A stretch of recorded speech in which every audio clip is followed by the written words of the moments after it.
Booyaka. Yes, Gatekeepers Musically Speaking Podcast, gkmsp, Season 2. Yeah, it's a season premiere. Verbal vein in the vicinity, Marry in a moment, and Shaman in a sector. Premiering air Tuesday at 9 p.m. If you're new to this channel, unajua what you gotta do. Smash that subscribe button and click in at the bell for notifications. Yes. Check out our previous podcast to comment and join the conversation. Potential sponsors, this part to market your merchandise, music and projects. By the way, we're gonna be marketing our own merch, man. Shaman all over the place, bro. All over the place. Yes. You know how it is. We gotta introduce ourselves, man. So what have we been doing these past 2 weeks? Because it was 1 week we just skipped. We decided to give ourselves a holiday. Some of us went to Hawaii in our minds, man. Umewambia ni season 2, like Season 2 premiere. Premiere episode 1 once again. Tunafaa kubadilisha vitu kadhaa. Yes. Number 1, marry this season a shaved dreadlocks. I think it looks like Big Show. No. It's not actual dreadlocks, my friend. So anyway, what have we been up to, man, this past This 2 is weeks, March. man, musically? It's merchandise. Okay. Dreadlocks. All come and find it this week. What have you been up to this week? Something I've been doing vocal classes as usual from Made in Kibera guys, writing music articles. Niliona kuna watu kubwa zinasoma habari. Hey, man. Yeah. Bwana usiweke links hapa bana. Hata sitotaka kuona. Unaficha nini unaficha watu waone. Itabidi nimeweka links. We'll put the links hapo, some of the links hapo description. Yeah. Kuna hata wajonge kuna na details hapo. Kuna place hapo bado unaweza angalia kuna wanasema Show more. Yeah. Is that part of the article? Waende hapo show more, wa click waangalie. So you've been writing articles and vocals. Yeah, vocals to some of us. No, guys need to learn how to sing. Yeah. So tunasaidia watu nini. I should probably sell that here by the way. If you want vocal classes, you can inbox. Holla at your boy, man. Speaker anasema ndio nikaa by the way I'm serious. No. Are you serious? Yeah. You charge? How much do you charge? Yeah, it's only 1,500 per hour. Wallahi. Hey, 1,500. kuna hata Only. wanatengeneza pesa. These are the Corona Millionaires. COVID-19 millionaires. They are right here. Yeah, juu kwanza kwani ulikuwa member nini? Yeah. Where's the money, man? Where's the money? Even haven't been paid for some other projects, but yes, this past 2 weeks, what have I been doing? Yeah, we'll be still trying to set up the whole CB, the whole wild animals project. So yeah, at least we've got the facilities, but I think Shaman, this guy CB may have to come with the sound card and the mic so we can test them over here because we had an issue. Yeah, on Tuesday, I had to go all the way to Mwiki because we were supposed to start recording, but now, going there and seeing the devices that the homie had bought, I think the sound card, is it pre-sound? Yeah, pre-Sonos. Yeah, pre-Sonos. It was not connecting with the mic, man, so it was just fucked up, man. And even the mic in itself, I think it's an unusual one. So we're gonna come through. We're gonna see what's going to happen. It does not have the switch button, so you wonder how does this thing work. But so but that's what we are working on right now. Let me be professional about this. We will not discuss it here. We'll discuss it somewhere else. So that's what I've been doing most of the couple of weeks. Apart from that, a little gaming here, posters as usual. I'll let your boy for designs, album covers. Yeah. Shaman, what you been doing this couple of weeks? Kwanza tulikuwa na video shoot. juzi hapo hivyo maboys wa Munyota gang. Oh yeah, you told me about it. How did it go? And then the Rasta man stood me up. Alikuwa asemekana nakam saa 6 nitakuwa nishafika. Wapi tupatana wapi? Tao wapi? Eti okay, saa 2 saa 6 sindio? Okay, sawa. Saa 6 unapiga simu jamani mteja. And you start wondering like, kwani what was the idea? Anyway, so kulikuwa na video shoot. Kuna ngoma nyingine tumefanya na boys wangu anaitwa Signature. It's dropping sometime next month, towards the end of next month. And then I was trying to finish ngoma ya Hybrid. Vida's Hybrid. I got the homeboy to rap one of my tracks and he did amazing. Kama kawaida ya ngoma I'm talking to Juke. Nataka kuongea na Juke tukimaliza podcast ndike maneno yake afanye curating. Nisikia siku hizo wanaita curating. Si ndio Mari? Curating. Juke aka Bubble aka curator aka posters. You know how we do. So that's what I've been doing the previous time. Tumekuwa off. So sijui lakini nasikia kuna Corona Millionaires tena. Jukia story una dark. Kwani form ni gani bana? I know man. Amepata pesa. Me I ain't making that money from COVID, man. Cause one thing, me hata sitaki kutestiwa. Blood. Because me I shuku because if niggas are making money from all this COVID stuff, imagine if you are looking to get more patients of this sickness, you know. I don't trust, especially my government. What's wrong with it? I do not trust my government. Hapa Kenya, my friend. Hapa Kenya. Hiyo ni option. I do not trust my government. I will run. Ushachekio that movie of End of Days. Ilikuwa hizi movies are when the world is ending and then all of a sudden it was a kitambo movie. It was like these Christian movies, the world is ending and then they start like arresting people. They start taking it was called Rapture. Was it? Ilikuwa inatokea kwa TV. GKTN at some point. I distrust my government the same way. Wakinitafuta, I will run. The funny thing is, Juke vlonasema story ya Gava. I don't know if you guys interact with NGOs na CBOs. Okay. These funny organizations wenye wanasaidia jamii. You see, last time kuna episode fulani tulikuwa tunaongelea stories za Mother Teresa. Nakumbuka that. So if at all these guys are supposed to be helping people, show those that have actually achieved results. For example, wanasema rights for, how do you say, civic education. I'm sure that there's those kama USAID. Inafanyanga nini other than kupeana do? Ufanya nini? I think wanapeana food supplements, I think. Okay. I don't know. And then much. do they do a lot of vaccinating? Sindio? Vaccines. They I think do. I think they polio. Yeah.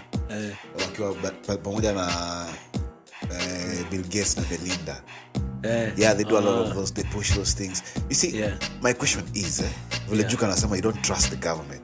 It has some ring to it because the policy they are pushing, for example, wanna immunize watu against polio, and then the same people who are immunized die of the same thing, if not hunger. It's very funny. It's like politically, when you say you're not going to do something politically, that's exactly what you're going to do. Like Trump alikuwa na this, he had this latest catchy phrase, he's going to drain the swamp. Basically he's going to remove lobbyists and the Senate who just look for interest for the big companies. That was his ideology of draining the swamp. The funny thing, he employs 800 new lobbyists. Look at that shit. You're not going to do something, but you do it times 10. That's the policy. Someone but was COVID, saying, what is this COVID millionaire situation in KEMSA? That's the one we're talking about. Just that we took a bigger approach. Yeah. Yenye sasa wale wenye hawana patience hawataka kusikia. But nimeiona trending, but I haven't really looked at it. The last thing I saw on the COVID millionaires thing ni hii maneno ya chai ya 4 million. Ya the nini watu wa Ministry of Health. Chai na mandazi 4 million. But you see, those are still old political tactics for draining public coffers money. Yeah. Sasa ndio maana tulikuwa tunasema wasanii wanafaa kuregister, wajue rights nini. Same thing applies. You know, we're in the industry. Everything is like an industry. I think it works like an industry. Yeah. So ukiwa kwa mziki, kama na mziki, you don't participate in policy making for wanamziki, alafu na complain ati watu wanafanya nini. Okay, wataka tufanyaje sasa? What do you want? COVID millionaires watu wanasema money was embezzled, vitu zikauzwa Tanzania ati and it's good news, right? You remember how people are talking about it now? That is but if anything, you should be able to pick that up like showbiz. It's showbiz. NTV is doing very well. The viewership is amazing. Yeah. It's amazing. Like they have sensational news. How does it benefit people when you sensationalize the news? And then with no conclusive, maybe a solution. Solution or something. We should end the story. Like, okay, now you pointed 1, 2, 3, 4, 5, 6, 7. You see these guys, all of them are thieves. Remember they're in the government. How do wenye kwa gava? Watu wa complain walale. Alafu they'll come even to campaign and tell you the same thing. Ati mmesoma magazeti wanasema mimi ni mwizi. I'm not saying names, Hiyo magazeti za kufunga nyama, si mnajua? And remember, they're the same guys who are running, then you run exposés and nothing. So my idea for the COVID-19 millionaires, I think it's not surprise. Yeah. It's not surprise. Come on. The only way it can be a surprise is if someone wakes up in the morning and actually understands their rights and has done something about it, and that something is not being done, and then you can complain. Then you can start doing exposés. You can say, I did this and this and that and that. And that's something I'm learning over time as well. Complain, well, the issue now is, here in our country, the elites have never been accountable for anything, When something happens, when money is stolen, you don't see, no one goes to jail for stuff like that. No one goes to jail for stuff like that. Let me ask you this, Duke. Yeah. If you had money, and you've done something fucked up, not that you don't do something fucked up, and you fucked up, would you want to go to jail? I'll obviously use my money for, So what's up? Are you mad you get no money? No, the issue is now, like, even ask yourself the question about this COVID millionaire. This money that is coming in, who is asking for this money? Who's asking for this money? Is it the citizen who said, we're in problems, loan us, because they always come in loans. They don't come at you. So that is the point of departure, Duke. Yeah. This money, the way it comes here is very important. And if you only see it in a such a laini, ukiangalia kwa laini tu hivi, at is you have to go source for the loan. No, it doesn't work like that. Yeah. Maybe, have you thought about it that it could be that they come and propose to you? Yeah. We will give you this money. Yeah. If you do this and this and that. Obviously, the money comes in, policy changes. Not necessarily things are drawn into. Yes. Yeah, it comes with I'm thinking that's why I'm saying the day people will wake up and understand their rights, understand how things should work, then we will not be complaining. The government probably is a victim of aggressive imperial colonialism. You see? So they push to you. There's a Somali saying, I learned this from one of my bosses. She said, ukilisha mtu ujaze mdomo yake na chakula, haizi kakuuma ama kuongea mbaya kukuhusu. Yeah? The situation for when there is in abundance, there is less greed. Interesting. To say something like that. No. Abundance is I feed you. Yeah. I can whip you, you can't make noise, for example. Yeah. Yeah? Because your mouth is full, right? I can do anything. You can't bite me. Oh, it's like give the man a fish Yeah. type stuff, Yeah. or just give him the fish, Yeah, just or stuff teach him him. how to fish. Instead of teaching him how to fish, just stuff him. Yeah. And then your job is done. He'll be very committed. He'll be very loyal. You know. So that's not what happens. Maybe the government is a victim of that shit. So these guys have so much money. Yeah. Do you imagine when they're giving you 70 billion is they carry money with lorries and bring them to the bank? What they do is they send over figures on the computer, right? Yes. Like 70 billion has been deposited in your account, right? And now you have figures to play with. Sasa kazi yako ni ku withdraw, all right? But there's no money that has been brought here, okay? France has the most gold reserve, one of the biggest gold reserves, and they have no gold mines. Wait, more than the US? More than the It's UK, what? probably. The It's one of them. It's one of Imperial them. It's one of the conquests big and ones. Napoleon simulate a lot of wealth. Yeah, you know. Oh, it's from that era, yeah. There's even a time Napoleon was in Egypt. Yes, so Yeah. imagine how much gold you could have gotten from excavation. So actually, it goes around to even depopulation so that they can take the resources. Anyway, that's a story for another day. We'll move on. But that's the COVID millionaires sensation story. Anyway, I don't believe it. I don't think it's The figures. No. It's just a bigger distraction to something else. There's something else. Yeah, and I think for artists, this is a rich area for content. Yeah, Those are some ideas to maybe think on. I Because don't know. how do you charge your music? How do you influence what is going on and put it into music? Because you can't make a song about how they are eating COVID millionaire money. Maybe make a song about how it can be managed or something like that. Juke amefanya kwa wakati au hizo. We did the COVID song we did was just for at least for awareness, was it? It was. We did our job. We did our part. But then even when we were recording after some time, I was asking myself if this COVID is a kind of like a fraud, and we've done a music of trying to we're actually working on their policies. I think when you wanasema msanii ni kioo cha jamii, you can't reflect as an artist. You can't reflect what's not happening. You can only reflect what's happening. Now I think creativity is finding a way to translate what's happening into the art or into the music. So like we're talking about the guys who've done that kind of thing, King Kaka with Wajinga Nyinyi. It trended, and he was addressing real society issues. And even the citizens are also responsible for what is happening in administrative. Speaking of citizens being responsible, but first let me ask you the question. Unasema wasanii ni kioo cha jamii. So would I be wrong if I said Gengeton is a reflection of the youth's lifestyle right now? I think you're absolutely correct. Because they are talking about things which the youth are going through, but now it sounds sometimes they sound like they're being too raw. But I think it's talking their reality or youthful manyege.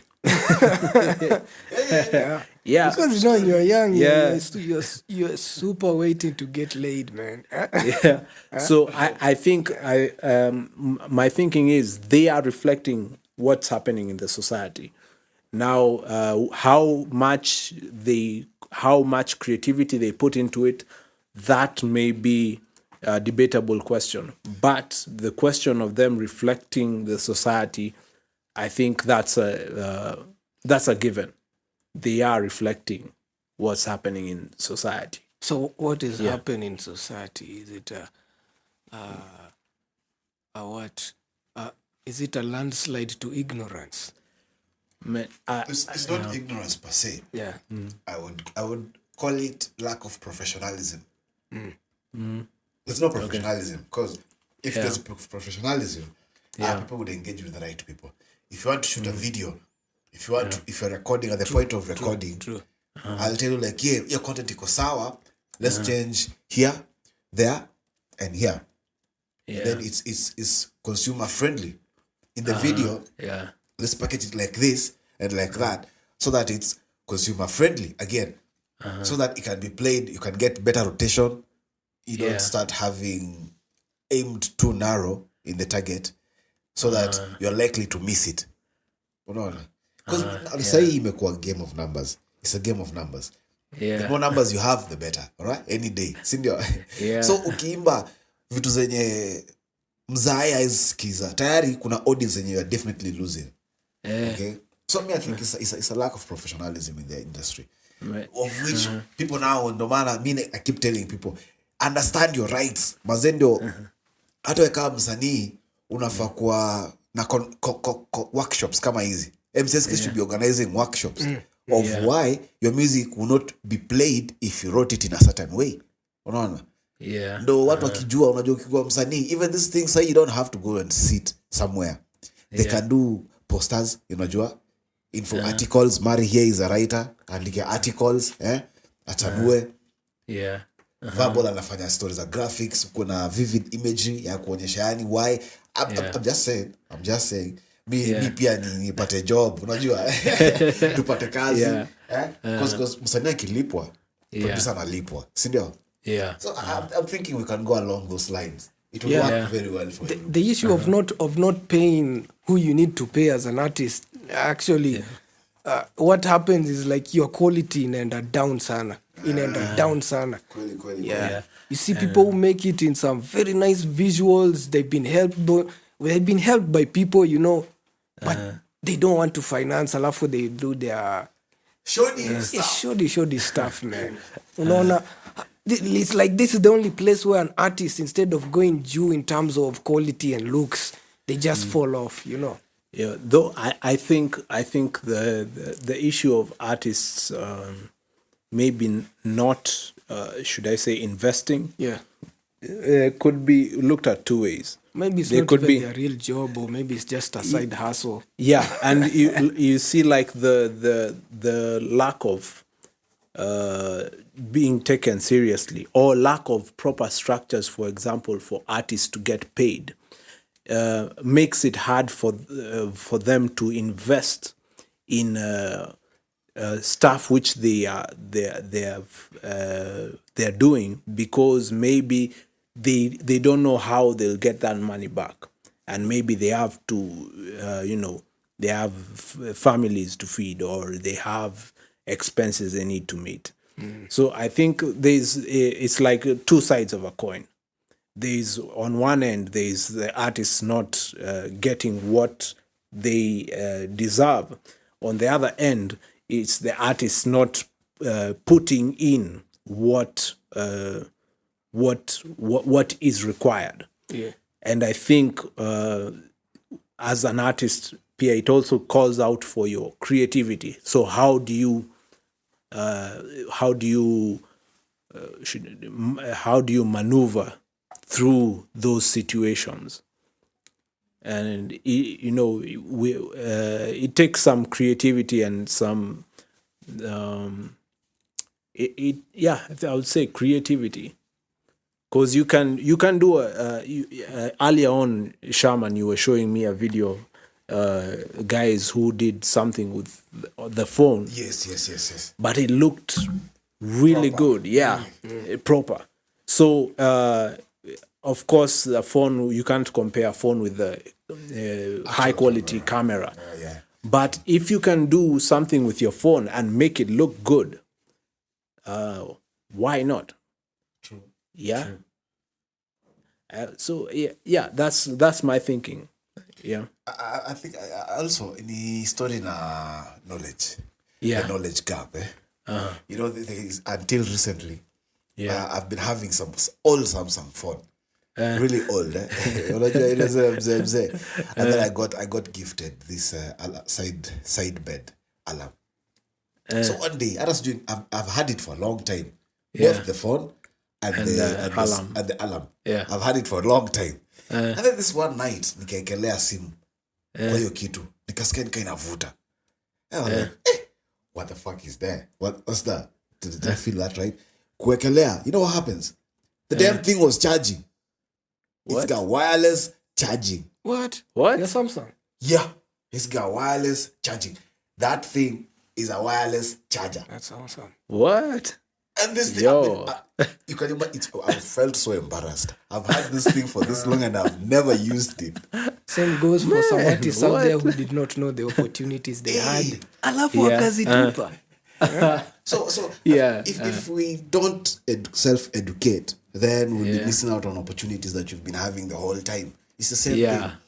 You see, watu kwa majuu, watu wanafikiria huko majuu, watu wanafanya vitu fancy. You know, it's kama msanii, you agree with me again. The lifestyle that we live is so demanding. It's so demanding. Imagine having to take so many photographs for social media. That means you need fresh clothes. Like half the time, if not all the time, right? Including the shoes. And you know how expensive the shoes are, man. The shoes you can't be in the same place all the time, you know. The only way is if a brand was to now sponsor you like Adidas. Give you sneakers every day. And how many people you know can get that deal? Nobody, man. So you enjoy inahitaji. Unaona? You need to spend one way. And then tumieni pesa blood. Watume kitu Put them pesa number right down here. By the sijacheki hiyo vida ya calligraph na is it Luanda Magere ama yenye unasema sijui tuma kitu wamefanya na anaitwa sijui Japesa. Is it the one, Mambo? No, the one that I was talking about was another one. It was more Luorish. It had them Wakala singer dances. I think it's the Luanda Magele one. And some guys dressed like fathers are Catholic. So there's a funny story. There is Vioxy Didi. Oh, you guys know that guy. He's a very dope Swahili MC. He's actually, for me, he's one of the top 3 Swahili MCs in, let's say, East Africa. Vioxy Didi, there's Romy Swahili, and maybe Traboli. But there's now Vioxy Didi. You want to give them a shout out? Yeah. There's Vioxy Didi, and then there's Japesa, and then there's Calligraph Jones. So, according to my research, Vioxy Didi and Japesa did that song first. But even in the video, Eric Omondi was there, the comedian.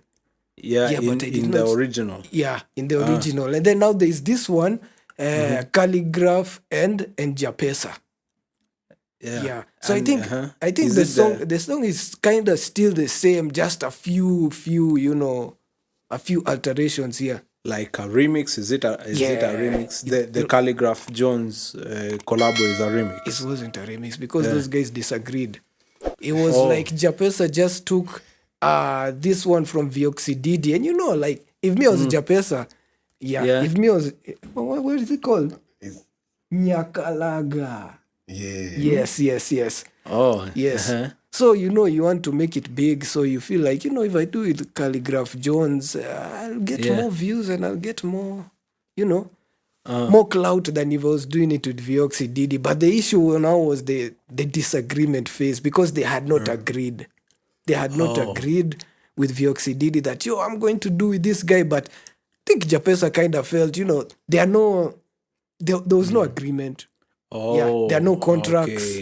There's nothing legal that is binding him not to take the track to another person. Had they released it? The Vioxy one came out first, The one for Vioxy Didi came out first. So it's online? Yeah. Okay. But I guess, the visuals for the Calligraph is dope, but there's the original one. There was the original one. And they didn't call this a remix? No, it was not a remix. Wakili, what's your... So it's not like Calligraph. Say when you wanasema, sijui Calligraph Jones alisanya track ya Vioxy. That was not the case. The issue here was the individual Japesa just, doing his own thing. But again, I bring back professionalism to question, Yeah. Mari sometimes spoke about professionalism. I've been talking about professionalism. Duke has been on about professionalism. Yeah. Same thing. same questions, same problems, day in, day out. Kama msanii, kwani creativity ikaisha ukaamua kuremix ngoma? Form ni gani? Question. Why you fighting over a song? It's like it's the last one you can ever do. Me and Juke, I know we are not big in the industry. But not like that. I mean, people don't know us yet. It's just yet. It's not like yet. Yes, it's yet. Because they will get to know the name. Then they look back and be like, oh, ando alifanyanga ile. Oh, ando alitengenezanga ile. Those kind of things. But the point is this. We've lost like 100,000 songs. Probably. Let me state it. We've lost 100,000 songs. And no one is whining about it. Wewe, kama Chapesa, Calligraph, mamua kuchukua ngoma wakafanya. Is that the last idea you had? Ama wewe ni Calligraph, lazima ungefanya hiyo ngoma na ule. So it really doesn't matter. So hii story yote ni cloud to Juke. Showbiz tena, showbiz. Hata sisi tunafasi tufanye tumia OG text message. Bado siko na namba ya Calligraph. Tu text hapa tumwambie aje. Tumwambie aje. Form gani? Tunadai collab bana. Itakuaje? Ikuaje? Of course atasema yes bana. Alafu tudunde naye. Alafu atasema nini tena? Tutafanya ngoma moja ilikuwa inaina ya 97 or something. Waseme tumeiba. Hata sisi ndo tutawaambia hii ngoma tuliibia ilikuwa inaina ya 1987. Waongelee. Ama wachote vile Octopiza alibuy views. Alibuy views ama what's that story, man? Yo, that Octopizo was issue. it a recent one ama is it a Yeah, recent like thing? his latest song was I think like a week old. And he uploaded it and it was almost getting to 1 million views. Then views zikaanza kupunguka. Well, this million Like viewers. it was at 800k. Then last I checked, it had gone down to 400. Man, 400k views, and it looked ugly. So what is the issue of people trying to supplement lack of creativity by just throwing money into buying views? I think I think we've talked about this issue at one point in one of the episodes. The issue of buying views, like there's ways you can promote your music that is in line with, say, YouTube's policies. And YouTube mostly has policies to ensure that your views are actually genuine people watching the videos, not, say, automated bots or something of the sort. So most of the time when YouTube reduces the number of viewers or views, it means that someone used an illegitimate or a way of promo that is not in line with YouTube's policies. So I suspect that is the issue, though I do not want to speak on it much more than that because I don't know what the scenario is. But that happening to that extent is not really good for our picture as Kenya, or because he's one of the biggest artists in Kenya. And supposedly one of the biggest artists. Allegedly. Now that things are being withdrawn. Come on, when you withdraw master, then you can never get a woman to conceive. True or false? You want to withdraw that time. So maybe it could be one of. Again, I've seen like international organizations trying to reach out here and pick up artists and promote artists. That's you unaona Sauti Sol wamesign doing some international big labels. Midnight Express your album Midnight Train. It was launched yesterday. I hear it was lit. I have not I watched. hear too. Oh yeah, I'm sorry. Siku moja nilikuwa nimeshikika. I understand. But you speak to him. No, I don't know every artist. I haven't met every artist in the industry. Man, that was the cue for you to sound big. Man. Nikuwatengenezea poster. Maze mwambia I'm sorry sikuweza kuwatch. Tulikuwa tumeshikika. Kulikuwa na stories za baby mama. Unajua? Nilikuwa kuona mtoi. Sasa Yeah. alitukatana. Ule mzana mix kitu aenda kati ya pata. Man. But again, it goes to show sisi hata tukipatiwanga machinery na infrastructure na nini vitu za kutumia. Yeah. Ka Kenyans same thing, tulipatiwa loans. Watu watumia wataka tu kudishi. Unapatiwa umepatiwa budget ya 100,000 mari. Honestly speaking, when we were doing the music, what your experience of, for example, shooting a video or recording? Yeah. If you give someone a budget of 10,000, angeenda alipe 10,000 kwa audio recording ama ingekuaje? 10,000, like 10,000 Like just has. It's just an example. Oh, for example, yeah. to shoot a video for 100,000. Yeah. That's the budget. Mtu ataenda atafute kamera ya 5,000, ambie beshi yake fulani mwenye ana shooting photos akuja shoot video yake. You get those neighborhood what are they called? Rats. Yes. Ratchets wajitokeleze. Umewatoa Ruiru wamebazia ma second hand zao za kutoka Gikomba. Hata si Adidas ni Adibas. Adibas. Wamedunga Adibas. Alafu atoke kwa video. Wafanye the high school popping they were doing. No training, no nothing. Dance pale. Na ile budget ya 100,000. Tunajua plan. So I think whatever amount the budget is, as long as you do proper planning, you could make the best of what you're using. If By you the have, way, by the way, you guys can holler at us, Delios, man. See, us when we sit down with you, the budget, we actually tell you where stuff is going and what resources are going to be used and needed. sio ati unaambiwa tu 100k because of there's some big video producer that nini ati umlipe tu 100k and expect him to do magic. No, I think that's pengine where artists also need to put in work. Have a discussion. There's always a discussion find out, you actually yeah, need. Because yeah. in that discussion, you'll get to know the storyboard and the script. With this storyboard and the script, you will get to know the props you will need on set. Yeah, and in fact, I think a good, let's say, for example, video director or even producer, music producer, will tell you, will give you a breakdown of what work is going into your product. Yes. Yeah.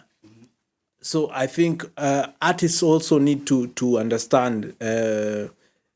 Ni kama ukienda kwa shop and you're selecting, should I say, like a shirt. You don't just go and pick a shirt. Sometimes I suspect that's what you do. Have you seen the size of your shirt? Stop hating. Stop. Don't hate. Appreciate. I am surprised you came up with that on your own. No, there's leave me alone. Chanikweka calligraph. Leave me alone. OG. You wanna give him a shout out? No, that's fine. He doesn't listen to this kind of things. Ulisikia wapi? Tuachie au mavijana walangata ni wazidho wanajitaje Uchungulu family. They're the ones who like setting trends for such kind of things. Ulisikia wapi? Kuna ngoma kama hiyo sijui. Kunayo. Lakini sio Uchungulo. I'd prefer it ingekuwa kina Chungulo. Because Chungulo entertain me. Pandemic. You had their song called Pandemic. Pandemic. Phone naisha cha. I think nimesikia somewhere. Ikichezwa somewhere. So they are cuffing a quarantine. Maternalist hawana kitu ya kubong. Like, my God. What? They caught me with that one. I love that shit. I love that shit. Yeah, nice one. He was dancing with a boxer. I almost thought Juke is the one who curated that idea. Kwani, how was the script? Did it have a storyline? It was crazy. He was crazy, Yeah. bro. This guy was dancing check it in a netball court with a boxer. Akisema pandemic. What? Okay. Pandemic. Nitakuwekea watch baadaye. Sawa. Ngori, Chungulu, big up Chungulu family. Shout out to Chungulu family. Mko na fan hapa. Kabisa. Na please mkiwatch mwache comment. Itabidi watagiwe hapa. Nitawatag. Wacheki mazee napenda ngoma zao sana. Interesting. I didn't know you were a fan. Okay, so I was talking about the shirt. So, for example, if you go to buy a shirt or anything, you don't just go and pick randomly. If you're looking for value, you look for specific things. And I think in terms of music, should be looked at in the same way. If, for example, if you're going to record a song, first of all, what style are you going for? That should inform which producer or production house you go to. So I think a lot of those things, artists either don't consider or don't think about, which ends up affecting the quality. Yes. Yeah, and I think it's wrongly interpreted as lack of investment, but it is actually a lack of proper planning. Of investments. Yeah. Lack of proper planning of the investment. Yeah. So anybody out there who has a budget, you want to work on a video, you want to work on something real dope, and whoever you're working with has not actually broken it down to you before even the deposit or anything, you come to us. We can prepare those things for you. Because us it's usually a process. It's not a tea. Unalipa mtu and then we take a video, we take you somewhere in front of. Remember our first video? It was horrendous. I wanted to highlight Juke pale nikisema ana curate idea. Yes, idea. Curate. Yeah. Oh, actually, you should probably mention it's Delios Creatives doing that. Yeah. Yes. The first video. Let me stage it for you. Printing papers one side. Background. Masking tape one side. Nyumba ya mtu ilikuwa Manila paper ilikuwa backdrop. It was the Manila paper. Hapo supplement na printing papers. Tukatengeneza white background. So you made the white background. Then location we didn't even have to lipelekwa in front of somebody who apparently wasn't there.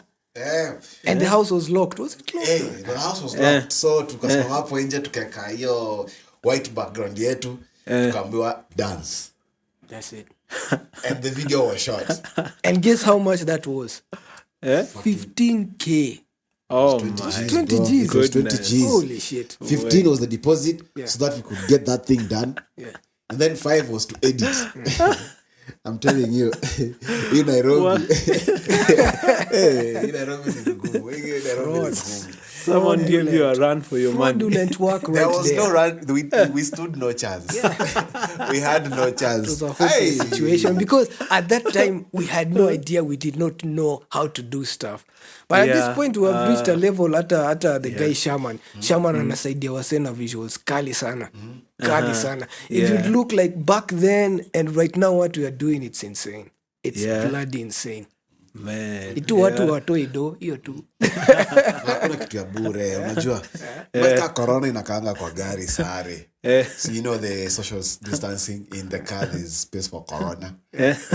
Na inapanda gari na hata vile wamedesign matrix siku hizo. Umechekizo matrix siku hizo vile wamedesign, there's a row of chairs in the middle and then there's space on the sides. Umechekizo mat?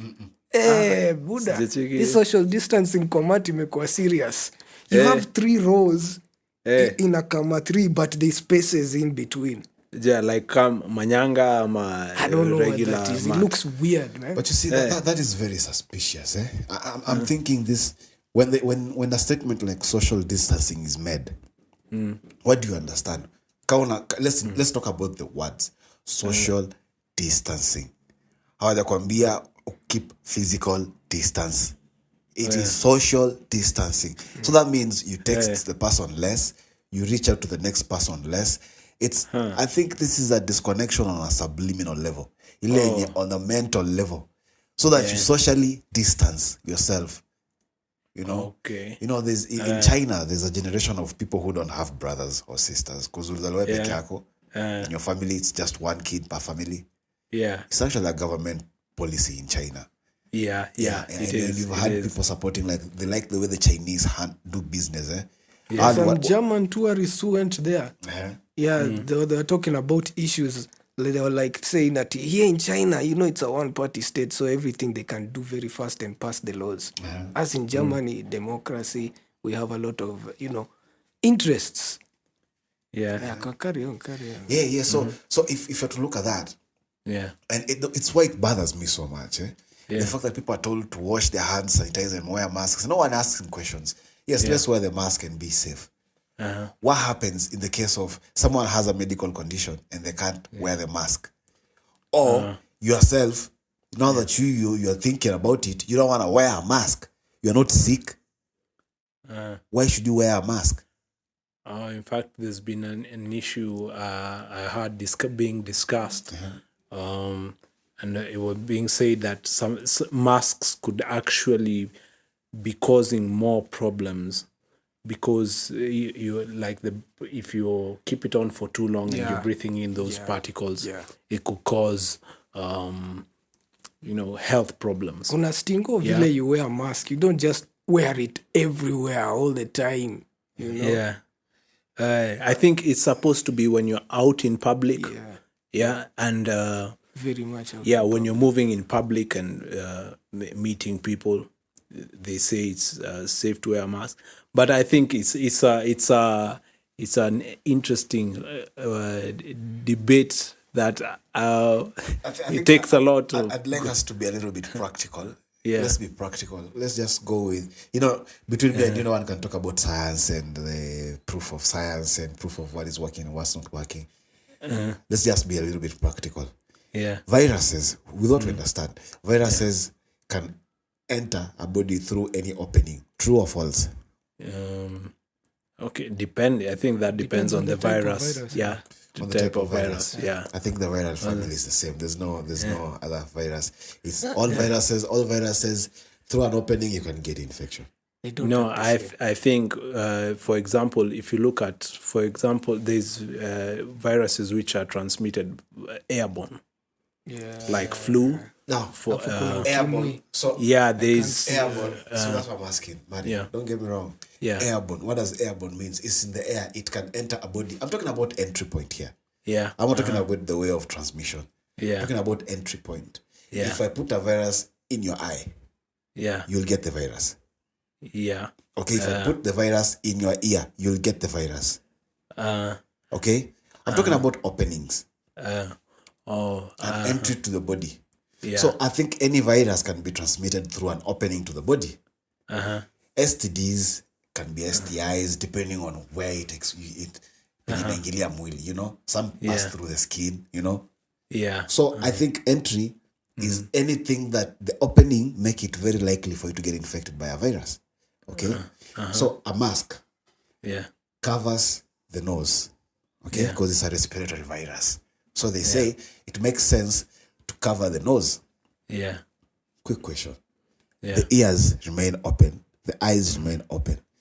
You heard of the ear, nose, and ENT. what? ENT. Because when you get sick in the eye, you're likely to get infected in the nose or the ears or the throat. Okay?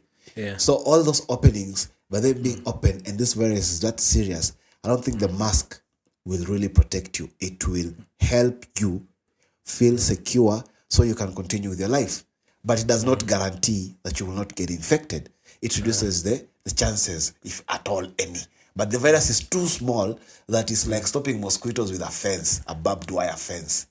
Makes no sense. Actually, so what's this guy's name? The guy who is in charge of the in the US, Fauci. Yeah, I actually saw an interview where he was reflecting what you're saying.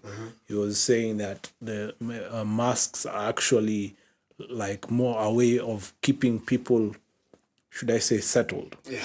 It's not so much the impact it has, rather than more like a social conditioning kind of thing. Yeah.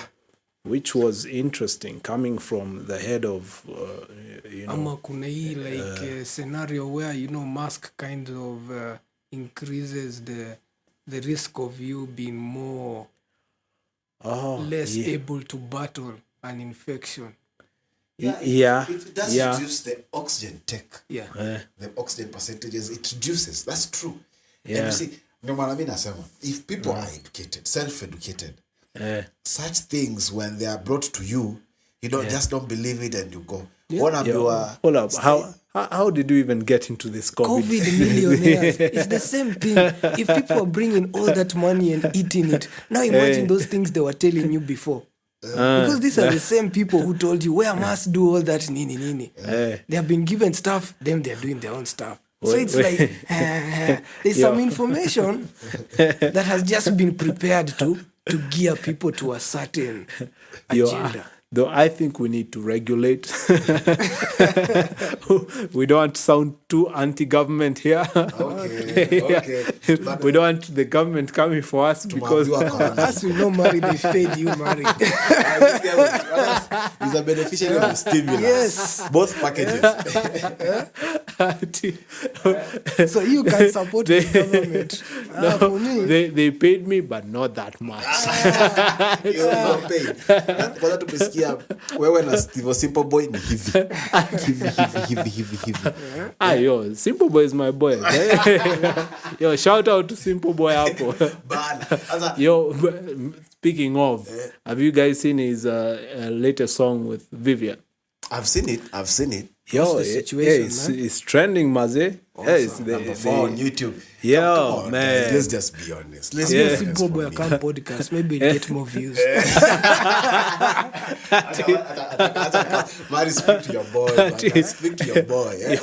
Yo, I'll have to But speak how to will his people know team, it's simple? though. It's Simple Boy. Maybe we can bring somebody who sounds like we can stage this thing.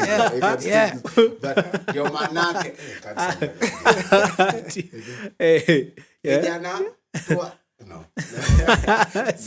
It's not that simple. He will be the poster for the podcast for that episode. for sure. No, watu wajue hata sisi tunajuana. Mari si ndio? We got connects. Itabidi. So what's up with this Beyonce controversy with Black is it called Black is God? I remember that's what he was called. Is He it was Black drinking is a beer, so I was not sure. God or Black is King? I don't know. Yeah, Black is King. But Is it an album? I've just seen it trending, but So I what really is the haven't. issue of the controversy? What is like main agenda? Or are they different? Because me I had that one of it's not African enough, or me the fact that that Beyonce is just a woman of African descent, that's okay for me. Because now we have situations where the black woman has not been elevated to such heights. When it comes to the Whitney Houston, they are deglorified. Let me call it deglorified. They are good singers, but they go into drugs. That's when everybody's on their case. No. I don't agree with you at all. Yeah. You see, again, we go back to symbolism and the agendas that are being propelled. Yeah.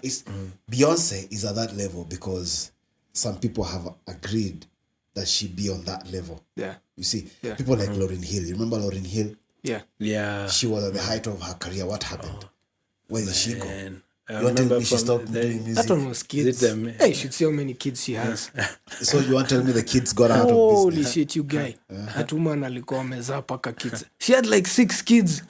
How the hell was she supposed to continue? Why you 6 kids, really concessive in how many, like 6 years? Yeah. But no, wait. So you're just popping out poop. I think is it Madonna or is it Angelina Jolie who has that number I think controversy level is of good. kids? I think controversy is good. Now, you see, Yeah. the point is this, Remember, this is management. We're talking about high-level management. The entertainment complex. These guys have a multi-billion infrastructure. Whatever it is you're doing, they will make it work. Ama is it some countries in Africa are not featured wakasikia nugu sana? What's the whole controversy on? The controversy is it's an album, photographs, right? Yeah. The photographs she took were very provocative in terms that she was representing herself as a god, an African god. You see, and she was claiming that black is. Why not? That's true. Not, but you see, there's a bit of the people started now realizing that even the things she was saying in Lion King, she got the deal for Lion King, The way she album presented herself, it's like, Disney was the one. People are against the Disney agenda that she's pushing. Like, she seems to sell one idea and showing the other. She's saying black is king, right? Yeah. But the ideas she's propelling are not for how do you mean? They do not benefit the people that she's supposedly representing. It's like me coming and saying I represent Kenya. Same thing na gavama they wanapewa doza Kenya wanadishi. How? So Beyonce is riding on the cloud. But what has she done that you can say that she should be adorned as such as African? She's in that position, yes. Hakuna mtu anakataa. But agenda yenye ana push, it does not benefit anyone other than herself, and not even the culture that she's supposedly pushing. Funny thing, I now that you mentioned that, but let us look into like the content of also what she said in Black is King. I can agree with the whole visual aspects, because I know some of that stuff was selling a whole lot of merchandise, from the cars to the clothes to the even the collaboration she was doing with some of the African musicians. The issue here is this. Let me ask you a bit of questions. You agree that things that she's seen with are not by accident, right? So why would she choose a certain pose and have horns or horn-like things? That's horns is a doggone tradition, man. Here's the thing. If again people. So what your issue is? Is it the symbolism? Symbolism is everything. Yeah. Symbolism is everything. So if again, let's just go to the WAP song, Cardi B. You've seen the WAP song where she's doing the videos with a lot of snakes and she's naked with the hair forming a chain like. Nicki Minaj. I know everybody has watched it, but me, everybody It's not like. Is it the one that she has like some circular thing on her head, like the sun or something? Yes. And she's riding a horse. And I saw a meme somewhere saying that it's the symbol is like an ancient Egyptian goddess or something. Yeah. You see now we're on that point. As much as I agree with Verbals that Beyonce is all that when it comes to African women. Of course, they're making money and they still have their heads together. Whitney Houston while get drugs or doing nini, they are fighting with struggles. We are in the same industry, so I think you understand how people can easily struggle with those things. But with that said, it is more of personality rather than how much you are able to take as a person. Because you realize these guys give up their life to just be that. So Beyonce, she's having it easy. You look at people like Dave Chappelle, Bill Cosby, the people who have struggled with the system. And you look at why would they struggle? Jay-Z is doing very well. He shook hands. People, you've had hip-hop guys say he shook hands with the white man or the devil, and that's why he's very successful. All those things are symbols. They don't talk literally. It's the same thing. Hey, God sent an angel in me to tell you something, okay? Someone tells you something and it's like an angel sent to save you from yourself or something. It's the same way. So these guys have sold out. She came on the trend and she was being interviewed. She was part of the album I think the Lion King album with Beyonce. She was featured on. And funny thing I noticed is when she was interviewed and asked particularly about the collabo with Beyonce, you'd expect someone to be excited, like all up excited and, happy to, talk about it. But she looked, should I say, even borderline offended when asked that question. And I was like, she answered it, but it seemed like she didn't even want to talk about it. And I was thinking, like, wait, isn't this the kind of collabo that builds your career and makes you like blow? Then Exposure society. yeah. And I began thinking about it, and the implication I got was she felt she did not get either what she expected or was even frustrated by whatever arrangement was done by that collabo. And I think it goes to show there's a lot of things that go on behind the scenes that artists don't know. And I think you'd expect doing a collab with Beyonce would be like, that's it, and that's your career is made. But again, I'll challenge artists out here. Think about what's happening behind the scenes. Because if you're in the industry, that's where you will be. Whatever other people see and whatever you see, there should be a difference. So anyway, I'll leave it at that. There you have it. This is the season 2, episode 1. We decided to take it easy this time as we are still preparing for some very loaded content. The next season we're going to be talking about that stuff you're wearing. That stuff, that second-hand stuff you're wearing in a place where the local textile industry has been completely obliterated. Yes. That's what we're going to be talking about next episode on the Gatekeepers Musically Speaking Season 2, Episode 2. It's been your boy Verbal Vein in the vicinity, Mary in the moment, Shaman in the sector. In the last words, guys. I get to go first when it comes to the last words. I am the man with the beats, man. I am the man with the beats. Yeah, kama kawaida. This time around again, we said we're going to be working on the projects already. So when you hear the beat, you can pop in a DM and ask, taken or not, and I will reply appropriately. Mari, what are you selling today? No, I don't think I'll be selling. I already sold something, vocal classes, but my parting shot would be look beyond the silver lining. Is it the silver lining? Hizi rastas zimekudanganya. All of a sudden you're the wise guy. No, if I got information, I think I should share it. If you got information, let's share this information, Mazi. Let's help each other, man. Enlighten each other. Yeah. It's one industry. Yeah. There you have it. Smash that subscribe button if you're new and click in at the bell for notifications. Yes. This is the Gatekeepers Musically Speaking. You know what I'm gonna do. gkmsp. Booyaka, booyaka, booyaka.